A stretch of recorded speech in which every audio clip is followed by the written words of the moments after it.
একসময় ঘূর্ণায়মান পাহাড় এবং ফিসফিস গাছের মধ্যে অবস্থিত একটি অদ্ভুত ছোট্ট গ্রামে জাফির নামে একটি ছোট ছেলে এবং তার ছোট বোন সেজানা বাস করত।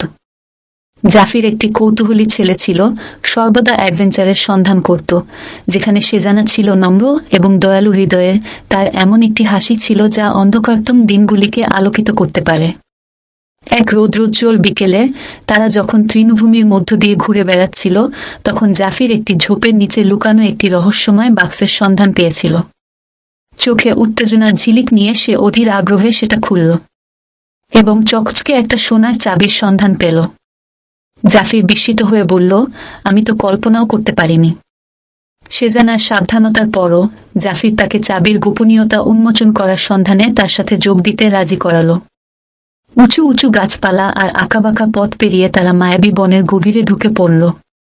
পথে তারা চ্যালেঞ্জ এবং বাধার মুখোমুখি হয়েছিল, তবে সেজানার অবিচল বিশ্বাস এবং জাফিরের দৃঢ় সংকল্পের সাথে পেরে ওঠেনি। অবশেষে তারা একটি ফাঁকা জায়গায় পৌঁছেছিল যেখানে একটি বিশাল দুর্গ দাঁড়িয়েছিল।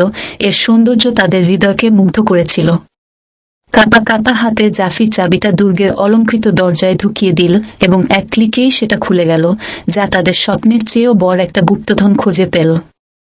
কিন্তু তারা যখন তাদের সামনে ধন সম্পদ দেখে বিস্মিত হচ্ছিল, তখন হোলগুলির মধ্যে একটি কণ্ঠস্বর প্রতিধ্বনিত হয়েছিল, যা তাদের লোভের পরিণতি সম্পর্কে তাদের সতর্ক করেছিল।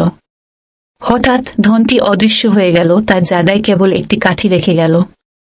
ভারাক্রান্ত হৃদয়ে জাফির ও সেজানা বুঝতে পেরেছিল যে প্রকৃত ধন সম্পদের মধ্যে সুখ নেই, বরং ভাই বোন হিসেবে তারা যে ভালোবাসা ও বন্ধন ভাগ করে নিয়েছিল তার মধ্যে লুকিয়ে আছে সুখ।